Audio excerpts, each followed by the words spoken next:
Hello दोस्तों, मेरा नाम है प्रीति। तो आज हम बात करने वाले हैं लंपी वायरस के बारे में। पहले कोरोना, फिर मंकी पॉक्स और अब ये गायों में फैलता लंपी वायरस, जिसने देश में फिर से एक डर का माहौल बना दिया है। देश के 12 राज्यों में लंपी वायरस पशुओं को निगल रहा है। राजस्थान में इसका कहर सबसे ज्यादा टूट रहा है। हजारों गायों की मौत इससे हो गई है और राज्यों में भी 57,000 मवेशियों की जान इस बीमारी की वजह से जा चुकी है। बेचारे बेजुबान जानवर तड़प तड़प के मर रहे हैं। लंपी वायरस के खौफ से लोग राजस्थान और गुजरात में दूध नहीं खरीद रहे हैं और गायों की इतनी मौत के कारण देश में दूध की भी भारी कमी हो सकती है। ये जो बीमारी है ये गौवंश को ही ज्यादा प्रभावित कर रही है, मतलब कि 90% इससे गाय ही इफेक्टेड हो रही हैं और 10% ही ये बाकी के जानवरों को इफेक्ट कर रही है, जैसे कि भैंस, बैल, बकरी वगैरह। तो इसको हम कह सकते हैं कि ये गायों की ही बीमारी है। तो चलिए जान लेते हैं कि इस बीमारी के लक्षण क्या हैं। ये स्किन की एक ऐसी बीमारी है जो एक पशु से दूसरे पशु को फैलती है। इस बीमारी में जो गाय हैं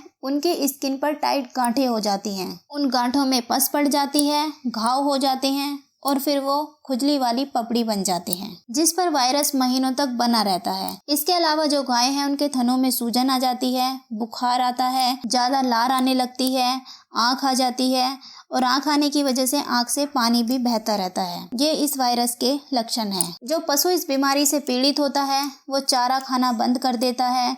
फिर जब चारा ही नहीं खाता तो दूध की भी कमी हो जाती है और एकदम से जो पशु है वो बीमार टाइप सा हो जाता है। लंपी वायरस का जो पहला केस है वो उड़ीसा में अगस्त 2019 में 3 साल पहले पाया गया था। उससे पहले इंडिया में इसका कोई केस नहीं दिखा। पूरे इंडिया के अंदर लगभग 30 करोड़ पशुधन है। पूरे वर्ल्ड में सबसे ज्यादा पशु जो हैं वो इंडिया में ही हैं, जिसमें गायों की संख्या सबसे ज्यादा है। ये जो बीमारी है ये अब न्यूजीलैंड और ऑस्ट्रेलिया को छोड़कर पूरे वर्ल्ड में पाई जाती है। बेसिकली इसका जो ओरिएंटल है वो वेदर से रिलेटेड है, जिसको हम बोलते हैं गीले मौसम की बीमारी। लेकिन ये सोचने वाली बात है कि ये बीमारी एकदम से जो इतनी फैल गई है ये कहीं ना कहीं से तो आई है। अब ये कहना बहुत मुश्किल है कि ये बीमारी कहाँ से आई है, लेकिन एक्सपोर्ट या इंपोर्ट कहीं से तो इस बीमारी ने इंडिया के अंदर एंटर किया है। हो सकता है किसी प्रोडक्ट के साथ आई हो या किसी भी तरह से आया हो। आजकल ये बहुत ज्यादा फैल रही है। ये एक पॉक्स वायरस है जो केवल चमड़ी को ही इफेक्ट करता है। ये मुंह, नाक और आँख के जरिए फैलता है। कॉन्टैक्ट से ये बीमारी फैलती है।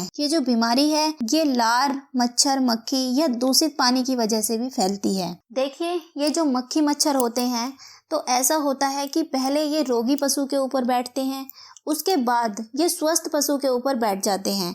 इनसे ये बीमारी फैलती है। अब चाहे वो काटने की वजह से फैले, लार की वजह से या नाक की वजह से।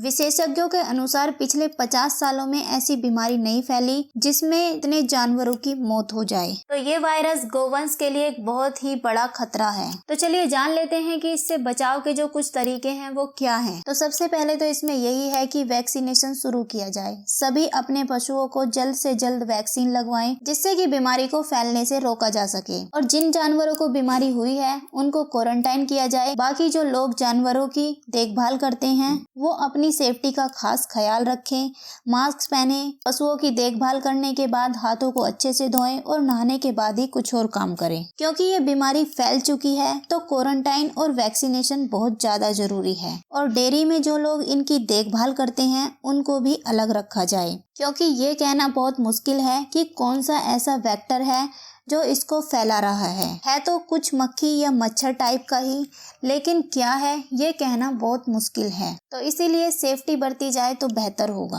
क्या लंपी वायरस इंसानों को भी अपना शिकार बनाता है? तो अभी तक तो इसका गायों के अलावा और कोई एविडेंस नहीं मिला है कि ये किसी और जीव जंतु को तंग करता है। ये दूध देने वाले जैसे गाय या भैंस को ही इफेक्ट कर रहा है। भैंसों की संख्या भी कम है लेकिन गायों पर बहुत इफेक्ट है इसका। तो ऐसे में एक सवाल ये भी उठता है कि क्या दूध पीना ऐसे में सेफ है? कुछ वायरस ऐसे होते हैं जो सिर्फ जानवरों को प्रभावित करते हैं और कुछ वायरस ऐसे होते हैं जो जानवरों और इंसानों दोनों पर ही इफेक्ट करते हैं। तो ये जो लंपी वायरस है ये सिर्फ जानवरों को ही इफेक्ट कर रहा है। रही बात दूध की, तो अगर आप न्यूज़ देख रहे हो तो आपने देखा होगा कि डॉक्टर्स का यही कहना है कि दूध पीने से कोई खतरा नहीं है। बस आपको दूध कच्चा नहीं पीना है, दूध को अच्छी तरह उबालकर पीने में कोई दिक्कत नहीं है। लेकिन जैसे गाय और भैंस के बच्चे हैं और वो अगर अपनी संक्रमित माँ का दूध पिएंगे तो उनको संक्रमित होने का पूरा खतरा है।